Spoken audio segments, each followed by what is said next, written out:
नमस्कार मित्रांनो, स्वागत आहे आपल्या सर्वांचं पुन्हा एकदा एका नवीन रेसिपी सोबत आपल्या आवडत्या YouTube चॅनलवर, ज्याचं नाव आहे किशा काकास किचन. आजचा जो पदार्थ आपण करणार आहोत त्याचं नाव आहे चमचमीत कोल्हापुरी स्पेशल कटवडा. कटवडा हा पदार्थ कोल्हापूर आणि आसपासच्या भागामध्ये अतिशय प्रसिद्ध आहे, कारण एक पोटभरीचा नाश्ता म्हणून त्याच्याकडे बघितलं जातं. तर चला आपण बघूया आजची आपली चमचमीत कोल्हापुरी कटवड्याची रेसिपी.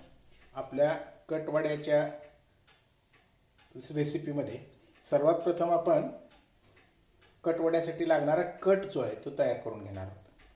कटासाठी लागणारे जे साहित्य आहे त्यामध्ये इथं 2 मध्यम आकाराचे कांदे उभे चिरून घेतलेले आहेत आणि सुकं खोबरं घेतलेलं आहे अर्धी वाटी, त्याचे बारीक बारीक तुकडे करून घेतलेले आहेत.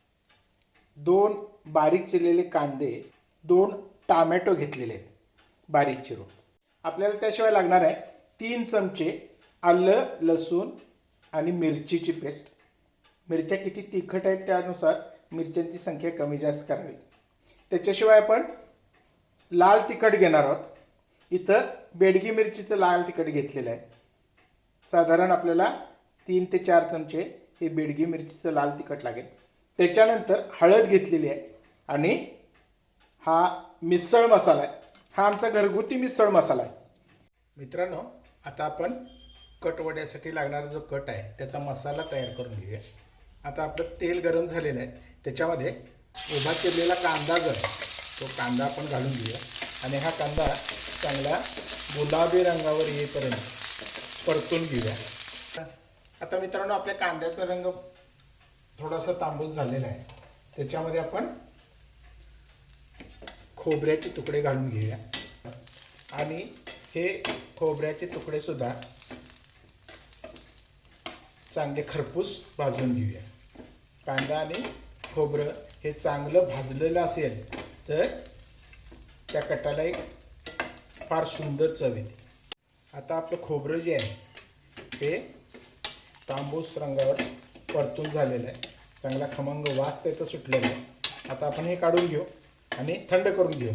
मित्रांनो, आता आपण कट करायला सुरुवात करूया. कट करण्यासाठी सर्वप्रथम आपण एका कढईमध्ये कढई गरम करायला ठेवलेली आहे गॅसवर आणि त्याच्यामध्ये अर्धा कप तेल घेतलेलं आहे. कट करण्यासाठी सर्वप्रथम आपण त्याच्यामध्ये 2 कांदे जे चिरून घेतले ते बारीक ते घालून घेणार आहोत आणि कांदे मंद आचेवर तांबूस रंगावरून येईपर्यंत परतून घ्यायचे. मित्रांनो, आपला हा कांदा आता तांबूस रंगापर्यंत परतलेला आहे. आपण याच्यामध्ये 3 चमचे आलं, लसूण आणि मिरची याची पेस्ट घालून घेणार आहे आणि आलं लसणाचा कच्चा वास जाईपर्यंत आपण हे चांगलं परतून घ्यायचं आहे. मित्रांनो, इथं आपलं आलं लसूण चांगलं भाजून झालेलं आहे. त्याच्यामध्ये आपण कांदा आणि खोबरं ह्याचं जे वाटण करून घेतलेलं आहे ते वाटण घालून घेऊया आणि ते वाटणसुद्धा चांगलं तेल सुटेपर्यंत ह्याच्यामध्ये परतून घेऊया. आता मित्रांनो, आपलं कांदा खोबऱ्याचं वाटणसुद्धा चांगलं भाजून झालेलं आहे. त्याला चांगलं तेल सुटलेलं आहे. आता यामध्ये आपण टोमॅटो घालून घेऊया. आता मित्रांनो, आपण याच्यामध्ये 2 टोमॅटो बारीक चिरून जे घेतले होते ते घातलेले आहेत आणि टोमॅटो चांगले मऊ होईपर्यंत आपल्याला ते भाजून घ्यायचे आहेत. त्याच्यामध्ये थोडंसं मीठ घाला, म्हणजे टोमॅटो लवकर शिजते. थोडंसं मीठ घालून घेऊया.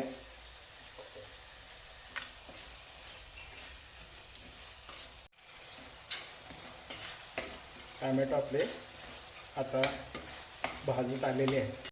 मित्रांनो, आता आपला टोमॅटो विरघळलेला आहे. ह्याच्यामध्ये आपण चवीनुसार मीठ घालून घेऊ, हळद घालून घेऊ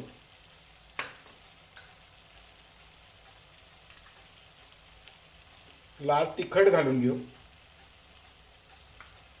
आणि चवीनुसार हा मिसळ मसाला घालून घेऊ. आपला कटवड्याचा मसाला आता भाजून झालेला आहे. त्याच्यामध्ये आपण गरम पाणी घालून घेऊया. त्या भाजलेल्या मसाल्यामध्ये आपण सगळे पावडर मसाले घालून त्याच्यामध्ये गरम पाणी घालून घेतलेलं आहे. या कटामध्ये प्रामुख्याने गरम पाण्याचाच वापर करा, म्हणजे आपल्या तर्रीला चांगला कट येतो. या पद्धतीनं आपला हा कट जो आहे तो तयार झालेला आहे. आपला हा कटवड्याचा तयार झालेला आहे. मित्रांनो, आता आपण बटाटे वड्याचं साहित्य बघून घेऊ. बटाटे वडे करण्यासाठी आपल्याला जे साहित्य लागणार आहे त्यामध्ये इथं बटाटे घेतलेले आहेत 1/2 किलो उकडून घेतलेले आहेत. त्याच्याशिवाय एक मोठा कांदा बारीक चिरून घेतलेला आहे. त्याला आपल्याला 4 चमचे आलं, लसूण आणि मिरचीचा ठेचा लागेल. हा मिक्सरमधून मोठा वाटून घेतलेला आहे. त्याच्यानंतर कोथिंबीर लागेल आपल्याला, 2 चमचे कोथिंबीर आहे. त्याच्यानंतर मीठ, हळद आणि लाल तिखट. 1 कप डाळीचं पीठ घेतलेलं आहे. डाळीचं पीठ वड्यासाठी घेताना हे थोडंसं मोठं दळून आणायचं आहे, कारण त्याचे वडे छान होतात. आणि त्याच्याबरोबरीनं आपण 1/2 कप तांदळाचं पीठसुद्धा आपण त्याच्यामध्ये घालणार आहोत. बटाटे वडे तळण्यासाठी आपल्याला तेल लागणार आहे. मित्रांनो, आपण आता बटाटे वड्याची भाजी करून घेऊया. मधलं सारण जे असतं ते बटाटे वड्याचं ते करून घेणार आहोत. त्यासाठी सर्वप्रथम आपण या ठिकाणी भांडं गरम करायला ठेवलेलं आहे. त्याच्यामध्ये 1-2 चमचे तेल घालून घेणार आहोत. तेल गरम करून घेतलेलं आहे आणि त्या तेलामध्ये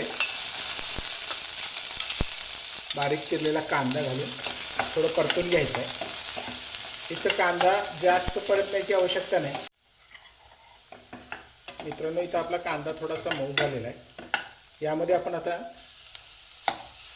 आलं, लसूण आणि मिरचीचा ठेचा जो करून घेतलेला आहे तो घालून चांगलं परतून घ्यायचं आहे.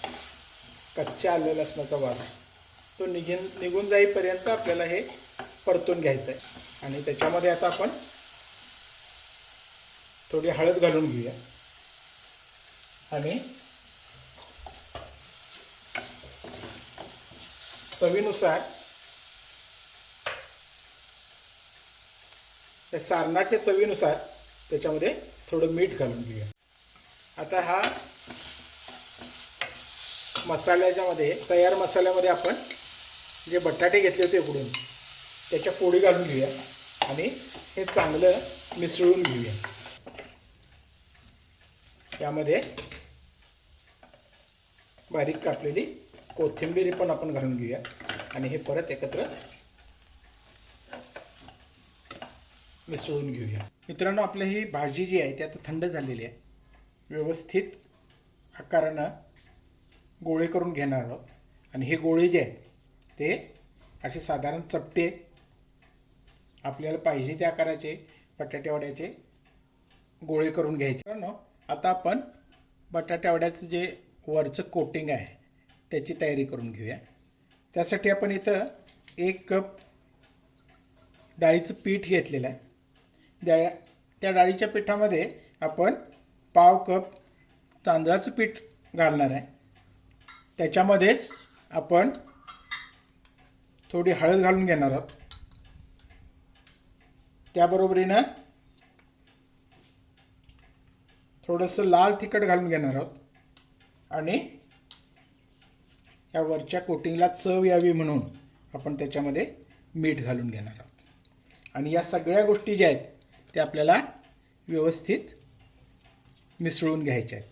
व्यवस्थित वडा फुलावा म्हणून आपण त्याच्यामध्ये गरम तेल ॲड करणार आहोत.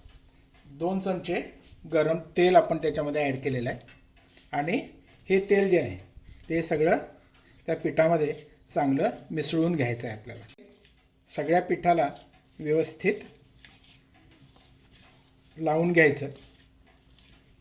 लागेल तसं पाणी घालून आपण हे पीठ जे आहे ते व्यवस्थित भिजवून घेणार आहोत. वड्याचं पीठ जे आहे ते थोडं सैलसरच करावं लागतं.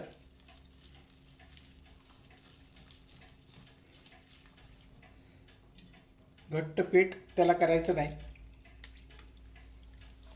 जसं पाणी लागेल तसं घालून हे पीठ जे आहे ते सैलसर मिक्स करून घ्यायचं आणि हे पीठ चांगलं फेटून घ्यायचं. या पद्धतीनं त्यामध्ये पाणी घालून हे वड्याचं पीठ जे आहे ते चांगलं मिक्स करून घ्यायचं आहे. चांगलं फेटून घ्यायचं आहे. हे पीठ जे आहे ते थोडा वेळ आपल्याला बाजूला ठेवायचं आहे, कारण याच्यामध्ये वड्याचं पीठ जे असतं ते मी सुरुवातीला सांगितलं की थोडं जाडसर दळून घेतलेलं पीठ यासाठी वड्यासाठी वापरायचं असल्यामुळं ते चांगलं भिजणं आवश्यक असतं, चांगलं मुरणं आवश्यक असतं. 5 ते 10 मिनटं एवढं हे पीठ आपल्याला ठेवायचं आहे. ह्या पिठाची कन्सिस्टन्सी जी आहे ती थोडी रनी कन्सिस्टन्सी ठेवायला लागते. जास्त घट्ट ठेवून चालत नाही. तर या पद्धतीनं आपलं हे पीठ तयार झालेलं आहे. ते आपण झाकून थोडा वेळ बाजूला ठेवून देऊ. मित्रांनो, आता आपलं तेल गरम झालेलं आहे. त्या तेलामध्ये एक वडे पण सोडून घेणार.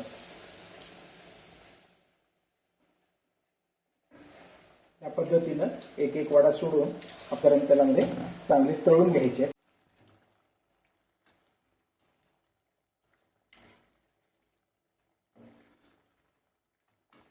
आपला जो कट आहे तो कट एका डिशमध्ये घ्या.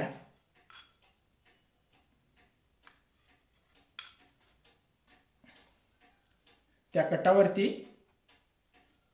एक वडा ठेवा आणि परत हा जो कट आहे तो त्या वड्यावरती घालून घ्या आणि अशा पद्धतीनं आपला कटवडा तयार झालेला आहे. अशा तऱ्हेनं आपला कटवडा तयार झालेला आहे. ही डिश मित्रांनो करून बघा, तुम्हाला नक्की आवडेल. तुम्हाला आवडली तर या डिशला एक लाईक द्या. आमच्या चॅनलला सबस्क्राईब करायला विसरू नका आणि आपल्या मित्रमैत्रिणींना ही डिश शेअर करायला विसरू नका. धन्यवाद.